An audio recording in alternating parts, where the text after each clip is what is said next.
Praise the Lord. சங்கீதம் 41 தான் இன்றைக்கி நம்ம பார்க்க போகிறோம். வீடியோக்குள்ளாடி போகிறதுக்கு முன்னாடி நீங்கள் இதுவரைக்கும் சேனல் சப்ஸ்கிரைப் பண்ணலைன்னா சப்ஸ்கிரைப் பண்ணுங்கள். பக்கத்தில் இருக்கிற பெல் பட்டனை கிளிக் பண்ணி ஆல் கொடுங்க. அப்போ தான் நாங்கள் போடுற எல்லா வீடியோவோட நோட்டிஃபிகேஷனும் உங்களுக்கு உடனுக்குடன் வரும்.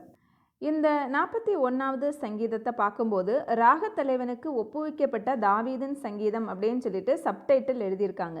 அப்போது நமக்கு தெளிவாக என்ன தெரிந்து கொள்ளலாம் அப்படின்னா, இந்த சங்கீதத்தை எழுதினது தாவீது.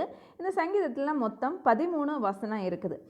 இந்த 13 வசனத்தையும் நம்ம வாசித்து பார்க்கும்போது நம்முடைய வாழ்க்கையில் ரியல் லைஃப்பில் டெய்லி நடக்கிற மாதிரியான விஷயமும் நம்ம சுற்றி இருக்கிறவங்க நம்மக்கிட்ட சொல்கிறது மாதிரியான காரியங்களை நம்ம இதில் பார்க்க முடியும். நம்ம வாழ்க்கையில் இந்த மாதிரியான இன்சிடெண்ட் நடக்குது அப்படின்னா நம்ம ஒரு நார்மல் ஹியூமன் பீயிங், நமக்கு இந்த மாதிரி நடக்கிறது ஒரு பெரிய விஷயம் கிடையாது. ஆனால் ஒரு ராஜாவுக்கே அப்படிப்பட்ட காரியங்கள் நடக்குது அப்படின்னா கொஞ்சம் ஆச்சரியமாக தான் இருக்குது.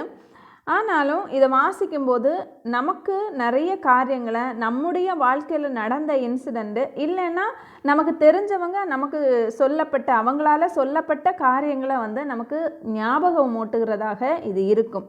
இந்த சங்கீதத்தை நம்ம 2 பார்ட்டாக டிவைட் பண்ணி பார்ப்போம். ஃபஸ்ட்டு பார்ட் 5வது வசனத்திலிருந்து 9வது வசனம் வரைக்கும். செகண்ட் பார்ட்டு பார்க்கும்போது 1வது வசனத்துலேருந்து 4வது வசனம், அப்புறம் 10வது வசனத்துலேருந்து 13வது வசனம். அந்த ஃபஸ்ட்டு பார்ட்டில் என்ன அப்படின்னா, தாவீதுக்கு இருந்த பிரச்சனையும் அந்த பிரச்சனையின் காரணமாக தாவீது என்னென்ன சொல்கிறாரு அப்படிங்கிறதையும் பார்க்க போகிறோம். செகண்ட் பார்ட்டில் அப்படின்னா தாவீது கர்த்தரை நோக்கி ஏறெடுக்கிற ஜெபத்தையே அங்கே நம்ம பார்க்க முடியும். ஃபஸ்ட்டு பார்ட்டில் நம்ம முதல்ல பார்க்க போகிறது 5வது வசனம். 5வது வசனத்திலிருந்து நம்ம 9வது வசனம் வரைக்கும் வாசித்து பார்க்கும்போது தாவீதுக்கு ஏதோ ஒரு நோய் வந்திருக்கிறது. அந்த நோயினால் தாவீது என்ன பண்ணுறான் அப்படின்னா படுக்கையில் கிடக்கிறான், படுக்கையின் மேல் வியாதியாக கிடக்கிறான் அப்படின்னு சொல்லிட்டு நம்ம 3வது வசனத்துலேயும் 8வது வசனத்துலேயும் பார்க்கும்போது தெரியும். முதல்ல பார்க்கும்போது 5வது வசனத்தில் பார்க்கும்போது, அவன் எப்பொழுது சாவான், அவன் பேர் எப்பொழுது அழியும் என்று என் சத்துருக்கள் எனக்கு விரோதமாய் சொல்லுகிறார்கள். இப்போ தாவீதுக்கு வியாதி தாவீது படுக்கையில் இருக்கிறாரு. அப்போ தாவீதுடைய சத்துருக்கள் என்ன சொல்கிறாங்க, இவன் எப்பொழுது சாவான், இவனுடைய அழிவு எப்போது வரும் அப்படின்னு சொல்லிட்டு தாவீதுக்கு விரோதமாக சொல்கிறாங்களாம். அடுத்து தாவீதை பார்க்க வருகிறவங்க என்ன செய்வாங்க அப்படின்னா 6வது வசனத்தில் பார்க்கும்போது, ஒருவன் என்னை பார்க்க வந்தால் வஞ்சனையாய் பேசுகிறான், அவன் தன் இருதயத்தில் அக்கிரமத்தை சேகரித்து கொண்டு தெருவிலே போய் அதை தூற்றி திரிகிறான். இங்கே தாவீது உடம்புக்கு முடியாமல் இருக்கிறாரு அப்படின்னு சொல்லிட்டு தாவீதை பார்க்கறதுக்காக வரவங்க வந்தால் என்ன பண்ணுறாங்க அப்படின்னா வஞ்சனையாக பேசுகிறாங்க. பேசி இங்கே இருக்கிற காரியங்களை எல்லாத்தையும் பார்த்து கேட்டு தங்களுடைய இருதயத்தில் அதை சேகரித்து கொண்டு என்ன பண்ணுறாங்க அப்படின்னா தெருவில் போய் தாவீதை குறித்து தூற்றி திரிகிறார்கள் அப்படின்னு இங்கே நம்ம பார்க்க முடியும். 7வது வசனத்தில் பார்க்கும்போது தாவீதுடைய பகைஞர்கள் என்ன பண்ணுறாங்க அப்படின்னா, என் பகைஞர் எல்லாரும் என்மேல் ஏகமாய் முணுமுணுத்து எனக்கு விரோதமாய் இருந்து எனக்கு பொல்லாங்கு நினைத்து, 8வது வசனம், தீரா வியாதி அவனை பிடித்து கொண்டது, படுக்கையில் கிடக்கிற அவன் இனி எழுந்திருப்பதில்லை என்கிறார்கள். இங்கே தாவீதுடைய பகைஞர்கள் என்ன பண்ணுறாங்க, எல்லாருமா சேர்ந்து முணுமுணுத்து என்ன சொல்கிறாங்க, தாவீதுக்கு விரோதமாக பொல்லாங்கு நினைத்து அவனுக்கு தீராத வியாதி பிடித்து கொண்டது, இனி அவன் படுக்கையிலிருந்து எழுந்திருப்பதில்லை அப்படின்னு சொல்கிறாங்க. 9வது வசனம் பார்க்கும்போது தாவீதனுடைய பிராண சிநேகிதனும் அவன் நம்பினவனும் அவனுடைய அப்பத்தை புசித்தவனுமாகிய மனுஷனும் தாவீதின் மேல் குதித காலை தூக்குகிறான். என் பிராண சிநேகிதனும் நான் நம்பினவனும் என் அப்பம் புசித்தவனுமாகிய மனுஷனும் என் மேல் தன் குதிகாலை தூக்கினான்னு சொல்கிறாரு. இங்கே பார்க்கும்போது தாவீதனுடைய பிராண சிநேகிதன், தாவீது நம்பினவன், தாவீதோடு கூட இருந்து அப்பத்தை புசித்தவனுமாகிய மனுஷன் என்ன பண்ணுறான் அப்படின்னா தாவீதுக்கு விரோதமாக காலை தூக்குகிறான். இப்படி 4 விதமான அந்த காரியங்களை நம்ம இதில் பார்க்க முடியும். 1 சத்துருக்கள், 2வது தாவீதை பார்க்க வருகிறவர்கள், 3வது தாவீதனுடைய பகைஞர்கள், 4வது பிராணசேகிதன், தாவீது நம்பினவன், தாவீதோடு கூட அப்பதம் புசித்தவன். இவங்க எல்லாருமே இப்போ தாவீதுக்கு விரோதமாக இருக்கிறாங்க. இந்த காரியத்தை நம்ம வாசித்து பார்க்கும்போது நமக்கு நம்முடைய வாழ்க்கையில் இல்லைன்னா நமக்கு தெரிஞ்சவங்களுடைய லைஃப்பில் இந்த மாதிரியான இன்சிடெண்ட் நிறைய நடந்திருக்கும். அதை தவிர நடந்தவங்க இது இப்படி நடந்துச்சு அப்படின்னு சொல்கிறத கூட நம்ம கேட்டிருப்போம். எப்போ இவன் சாவான், எப்பொழுது இவன் அழியும் அப்படின்னு சொல்லிட்டு என்ன பண்ணுவாங்க, சத்துருக்கள் விரோதமாக சொல்லுவாங்க. அதையும் நம்ம கேள்விப்பட்டிருப்போம். அதே மாதிரி நமக்கு உடம்புக்கு முடியாமல் இருக்கும்போது ஒருத்தன் வந்து பார்க்க வந்தான்னா ரொம்ப அக்கறையாக வந்து விசாரிக்கிற மாதிரி வந்து விசாரிச்சுட்டு இங்கே நடக்கிற இந்த நோய்க்கான காரணம், இல்லைன்னா அதுக்கு என்னென்ன ட்ரீட்மெண்ட் எடுக்கிறாங்க, என்ன எவ்வளவு இங்கே நடக்கிற எல்லா காரியங்களையும் வந்து பார்த்து கேட்டு விசாரித்து அதை ஒரு இன்னும் நிறைய காரியங்களாக என்ன பண்ணுவாங்க அப்படின்னா வெளியே போய் தூற்றி தெரிவாங்க. அதுவும் நம்ம என்ன பண்ணிருக்கோம், நம்முடைய வாழ்க்கையில் நம்ம நிறைய அனுபவிச்சிருப்போம். அதுக்கு அடுத்து பார்க்கும்போது என்ன பண்ணுவாங்க, இந்த பகைஞர்கள் எல்லாரும் விரோதமாக முணுமுணுத்து அவனுக்கு தீராத வியாதி வந்தது, இனி அவன் படுக்கையிலேருந்து எழுந்திருக்க மாட்டான் அப்படின்னு சொல்கிறவங்களும் நம்ம பார்த்துருப்போம். அதே மாதிரி அதை விட ரொம்ப முக்கியம், இதுங்க எல்லாரும் சத்துருக்கள் பகைக்கிறவங்க. ரொம்ப முக்கியமான எதிரி யார் அப்படின்னா பிராண சிநேகிதன். நம்ம கூடவே இருந்து நம்ம கூடயே சாப்பிட்டு நம்ம கூடயே இருக்கிறவங்க என்ன பண்ணுவாங்க, நமக்கு மேலே குதிகாலை தூக்குகிறவர்களாக இருப்பார்கள். இந்த 4 காரியமும் நம்முடைய வாழ்க்கையில் நடந்தது தான், நடக்கிற விஷயங்கள் தான், நம்ம கேள்விப்பட்ட காரியங்கள் தான். அது ஒன்றும் பெரிய விஷயம் இல்லை, இது நார்மலாக எல்லாருடைய லைஃப்லேயும் நடக்கிற காரியங்களாம். ஆனால் இது ஒரு பெரிய ராஜாவுக்கே இப்படிப்பட்ட இன்சிடென்ட் நடந்தது அப்படின்னு பார்க்கும்போது தான் ரொம்ப ஒரு என்ன சொல்கிறது கஷ்டமாக தான் இருக்குது அது பார்க்குறதுக்காக. ஒரு ராஜாவுக்கே இப்படிப்பட்ட காரியங்கள் நடக்குது அப்படின்னா கொஞ்சம் ஆச்சரியமாக தான் இருக்குது. இதுதான் என்ன அப்படின்னா நம்ம ஃபஸ்ட்டு பார்ட்டில் பார்க்குறோம். செகண்ட் பார்ட் என்ன, தாவீதுடைய ஜெபம். இப்போ இந்த இன்சிடெண்ட்டுக்கு பிறகு தாவீது ஏறெடுக்கிற ஜெபத்தை நம்ம பார்க்கும்போது 1வது வசனம் பார்க்கும்போது, சிறுமைப்பட்டவன் மேல் சிந்தையுள்ளவன் பாக்கியவான், தீங்கு நாளில் கர்த்தர் அவனை விடுவிப்பார். யார் எந்த ஒரு சிறுமைப்பட்ட மனுஷன் மேலேயும் சிந்த வைத்து அவங்கள விடுவிக்கணும் அப்படின்னு நம்ம நினைக்கிறோமோ அப்படிப்பட்டவர்களை கர்த்தர் அப்படிப்பட்டவர்களுடைய தீங்கு நாளில் விடுவிப்பார் அப்படின்னு சொல்கிறாரு. அதனால தான் தாவீதுக்கு தெரியும், தாவீதுடைய தீங்கு நாள் இப்படி இருக்குது, அந்த தீங்கு நாளில் கர்த்தர் வந்து தாவீதை விடுவிப்பார் அப்படிங்கிறது தான் அந்த ஒரு இன்டைரக்ட் மீனிங்கில் அவர் வந்து சொல்கிறார். இன்னொரு மனுஷனையும் விடுவிப்பார், அதே நேரம் அவருக்கு தெரியும் அவரையும் விடுவிப்பார் அப்படின்னு சொல்லிட்டு. 2வது வசனம், கர்த்தர் அவனை பாதுகாத்து அவனை உயிரோடு வைப்பார், பூமியில் அவன் பாக்கியவானாயிருப்பான், அவன் சத்துருக்களின் இஷ்டத்துக்கு நீர் அவனை ஒப்புக்கொடீர். இங்கே என்ன சொல்கிறாரு, இந்த சிறுமைப்பட்டவன் மேலே சிந்த வைக்கிற மனுஷனை கர்த்தர் பாதுகாத்து அவனை என்ன பண்ணுவார், பூமியில் உயிரோடு வைப்பார், அவன் வந்து பாக்கியவானாக இருப்பான், அவனுடைய சத்துருக்களுடைய இஷ்டத்துக்கு கர்த்தர் வந்து என்ன பண்ண மாட்டார், ஒப்பு கொடுக்க மாட்டார்னு சொல்கிறாரு.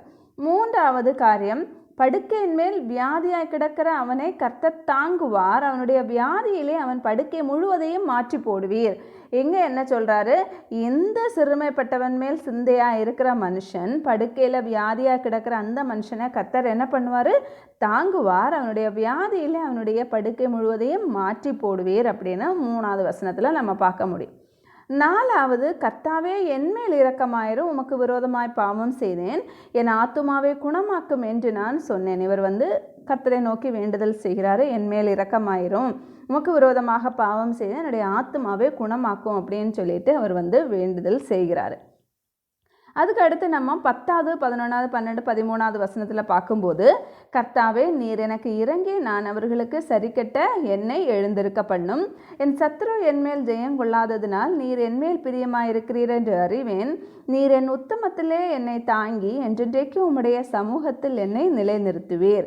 இஸ்ரவேலின் தேவனாகிய கர்த்தர் அநாதியாய் என்றென்றைக்கும் உள்ள சதா காலங்களிலும் ஸ்தோத்திரிக்கப்படத்தக்கவர், ஆமேன் ஆமேன் அப்படின்னு சொல்லிட்டு இந்த சங்கீதத்தை வந்து முடிக்கிறார். தாவீது என்ன சொல்கிறாரு, நீங்கள் என்மேல் இரக்கமாயிருங்க, எனக்கு இறங்கி என்னுடைய சத்துருக்களுக்கு சரிக்கட்ட என்னை எழுந்திருக்க பண்ணுங்க, என்னுடைய சத்ரு என்மேல் ஜெயம் கொள்ளாததினால் நான் இப்போ என்ன தெரிந்து கொள்ளுறேன் அப்படின்னா, நீர் என்மேல் இரக்கமாயிருக்கிறீர், என்மேல் பிரியமாயிருக்கிறீர் அப்படின்னு அறிந்திருக்கிறேன், நீர் என்னுடைய உத்தமத்திலே என்னை தாங்கி உம்முடைய சமூகத்தில் என்னை நிலைநிறுத்துவீர் அப்படின்னு சொல்லிட்டு, நீர் வந்து இஸ்ரவேல் தேவனாகிய கர்த்தர் அநாதியா என்றென்றைக்கும் உள்ள சதா காலங்களிலும் நீர் ஒருவரே ஸ்தோத்தரிக்கப்படத்தக்கவர் அப்படின்னு சொல்லிட்டு நம்ம இதில் பார்க்க முடியும். இந்த சங்கீதத்திலிருந்து நம்ம படிக்க வேண்டிய காரியம் என்ன அப்படின்னா, இந்த மாதிரியான சிச்சுவேஷன் டெய்லி நம்முடைய வாழ்க்கையில் வருகிற காரியங்கள் தான். அப்படிப்பட்ட நேரத்தில் நம்ம என்ன செய்யணும் அப்படின்னா, கர்த்தரை நோக்கி ஜெபம் பண்ணுறவர்களாக இருக்க வேண்டும். நம்ம எப்படிப்பட்டதாக இருக்கணும் அப்படின்னா, சிறுமைப்பட்டவர்கள் மேலே சிந்தை வைக்கிற மனுஷர்களாக இருக்க வேண்டும். அப்படிப்பட்டவங்களை தான் கர்த்தர் என்ன பண்ணுவார்? தீங்கு நாளில் விடுவிப்பார், பாதுகாத்து உயிரோடை வைப்பார்.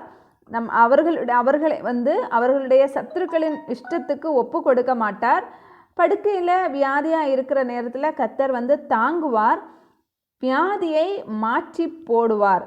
அதனால் நம்ம என்ன செய்யணும்? இந்த சிறுமைப்பட்டவர்களை நம்ம ஒடுக்காமலும் அவங்களுக்கு இரக்கம் காட்டுகிறவர்களாகவும் அவர்கள் மேலே சிந்தை வைக்கிறவர்களாகவும் நம்ம இருக்க வேண்டும். யாத்திராகமம் 22வது அதிகாரம் 21லிருந்து 24வது வசனம் வரைக்கும் நம்ம வாசித்து பார்க்கும்போது, அந்நியனை சிறுமைப்படுத்தாமலும் ஒடுக்காமலும் இருப்பீர்களாக, நீங்களும் எகிப்து தேசத்தில் அந்நியர்களாக இருந்தீர்களே, விதவையையும் திக்கற்ற பிள்ளையையும் ஒடுக்காமல் இருப்பீர்களாக.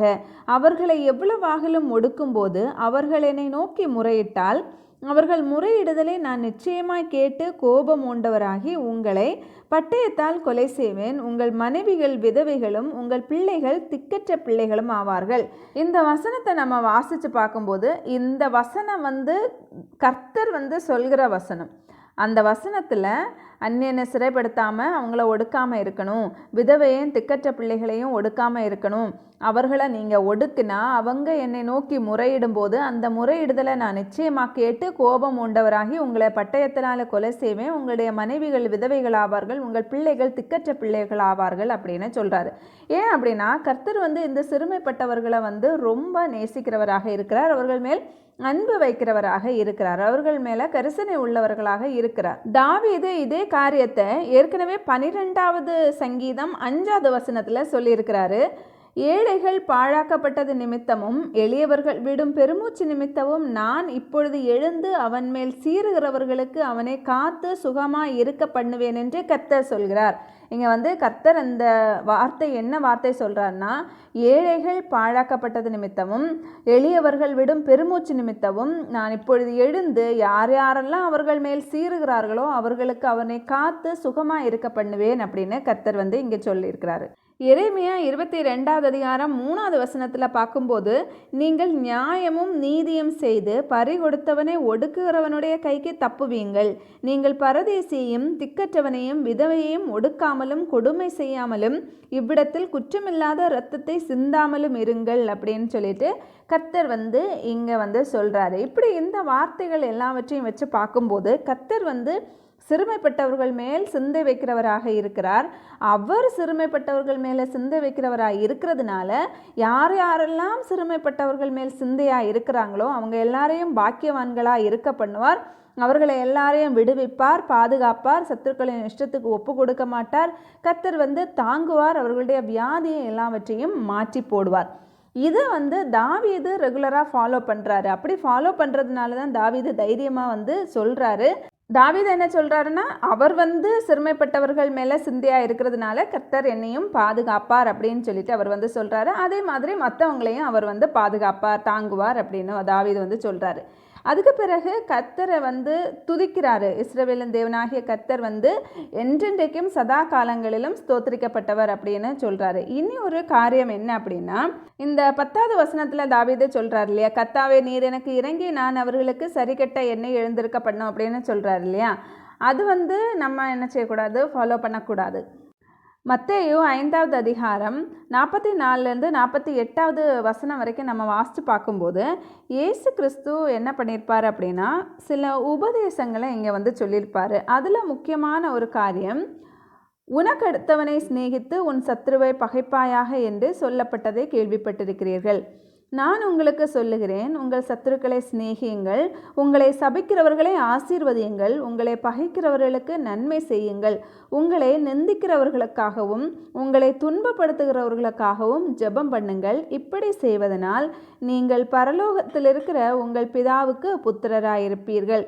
அவர் தீயோர் மேலும் நல்லோர் மேலும் தமது சூரியனை உதிக்க பண்ணி நீதியுள்ளவர்கள் மேலும் அநீதியுள்ளவர்கள் மேலும் மழையை பெய்ய பண்ணுகிறார். உங்களை சிநேகிக்கிறவர்களையே நீங்கள் சிநேகிப்பீர்களானால் உங்களுக்கு பலன் என்ன? ஆயக்காரரும் அப்படியே செய்கிறார்கள் அல்லவா? உங்கள் சகோதரரை மாத்திரம் வாழ்த்துவீர்களானால் நீங்கள் விசேஷித்து செய்கிறது என்ன? ஆயக்காரரும் அப்படி செய்கிறார்கள் அல்லவா? ஆகையால் பரலோகத்தில் இருக்கிற உங்கள் பிதா பூரண சற்குணராக இருக்கிறது போல நீங்களும் பூரண சற்குணராக இருக்க கடவீர்கள். இதுதான் நம்ம என்ன செய்யணும், ஃபாலோ பண்ண வேண்டிய விஷயம். இது நான் எக்ஸ்பிளைன் பண்ண வேண்டிய அவசியமே இல்லை, உங்களுக்கு எல்லாருக்குமே இது தெரிஞ்ச காரியம்தான். இதை நம்ம ஃபாலோ பண்ணணும். தாவீது கேட்குற மாதிரி நீர் எனக்கு இறங்கி நான் அவர்களுக்கு சரிக்கட்ட என்ன எழுந்திருக்க பண்ணும் அப்படின்னு சொல்லிட்டு நம்ம கேட்கக்கூடாது. அன்னைக்கு அவர் கேட்டார், அது உண்மைதான். ஆனால் அதே நேரம் ஏசப்பா சொல்கிறாரு, நீங்கள் இப்படி தான் இருக்கணும் அப்படின்னு சொல்கிறாரு. இன்னொரு காரியம் என்ன அப்படின்னா, நம்ம இந்த 41வது சங்கீதத்திலேருந்து படிக்க வேண்டியது மிக முக்கியமான காரியம். நம்ம மற்றவங்க எப்போ சாவாங்க, மற்றவங்க எப்போ அழிந்து போவாங்க அப்படின்னு நம்ம விரோதமாக சொல்கிறவர்களாக இருக்கக்கூடாது. யாருக்காவது உடம்புக்கு முடியாமல் இருந்தால் அவங்கள நம்ம பார்க்க போனோம் அப்படின்னா அங்கே இருந்து கேட்டு அங்கே இருக்கிற விஷயங்களை எல்லாத்தையும் கலெக்ட் பண்ணி அதை வெளியே போய் தூற்றி திரிகிறவர்களாக இருக்கக்கூடாது. இன்னொரு காரியம் என்ன அப்படின்னா, முணுமுணுத்து அவங்களுக்கு விரோதமான காரியங்களை செய்து விரோதமாக பொல்லாங்கு நினைத்து தீராத வியாதி அவனை பிடித்து கொண்டது, இனி அவன் எழுந்திருக்கவே மாட்டான் அப்படின்னு சொல்லிட்டு இருக்கக்கூடாது. யாரெல்லாம் நம்முடைய பிராண சிநேகிதனாக இருக்கிறாங்களோ, நம்மளை நம்புகிறாங்களோ, நம்மோடு இருந்து அப்பம் புசித்த நமக்கு தெரிஞ்சவங்க, நமக்கு உறவினர்கள், நம்முடைய நண்பர்கள், நமக்கு ரொம்ப முக்கியமானவங்க, இவங்க யார் மேலேயும் அவங்க கூட நம்ம அவங்களுக்கு விரோதமான காரியங்களை எதுவும் செய்யக்கூடாது, அவங்களுக்கு விரோதமாக குதிகாலை தூக்கக்கூடாது. இந்த காரியத்தையும் நம்ம என்ன செய்யணும், நம்ம ஃபாலோ பண்ணுறவர்களாக இருக்க வேண்டும். இவ்வளோதான் இந்த சங்கீதத்தில் ரொம்ப முக்கியமான காரியங்கள் நிறையவே இருக்குது. 13 வசனம்தான் இருக்குது. ஆனால் அதில் படிக்கிற காரியங்கள் நம்முடைய ரியல் லைஃப்பில் டெய்லி நடக்கிற விஷயங்களில் நிறைய காரியங்கள் நம்ம ஃபாலோ பண்ணுற விஷயங்களை தான் நம்ம இந்த சங்கீதத்தில் படிக்கிறோம். ரொம்ப முக்கியமான, அதாவது லைஃப் ஓரியன்ட் காரியங்களை தான் நம்ம என்ன செய்கிறோம், இந்த சங்கீதத்தில் நம்ம படிக்கிறோம். நீங்கள் ஃப்ரீயாக இருக்கும்போது இந்த 41வது சங்கீதத்தை எடுத்து வாசித்து பாருங்கள். அதே மாதிரி இந்த மத்தேயு 5வது அதிகாரத்தில் அந்த 43வது வசனத்துலேருந்து 48வது வசனம் வரைக்கும் வாசித்து பாருங்கள். நிறைய விஷயங்கள் நமக்கு தெளிவாக இந்த வாசிக்கும்போது நமக்கு புரியும். என்னென்ன உங்களுக்கு இது வாசிக்கும்போது எக்ஸ்ட்ராவாக அண்டர்ஸ்டாண்ட் ஆகுதோ அதையும் என்ன பண்ணுங்கள், நீங்கள் நோட்டில் மார்க் பண்ணி வச்சுக்கோங்க. இந்த பைபிள் ஸ்டடி உங்களுக்கு பிரயோஜனமாக இருந்திருக்கும் அப்படின்னு நான் நம்புகிறேன். உங்களுக்கு இது யூஸ்ஃபுல்லாக இருந்தது அப்படின்னா இதை உங்களுடைய ஃப்ரெண்ட்ஸ், ஃபேமிலி எல்லாருக்கும் மறக்காமல் ஷேர் பண்ணுங்கள். எல்லாரும் பைபிள் படிக்கவும் மெடிடேட் பண்ணவும் படிக்கட்டும். தேவன் தாமே உங்களை ஆசீர்வதிப்பாராக. ஆமேன்.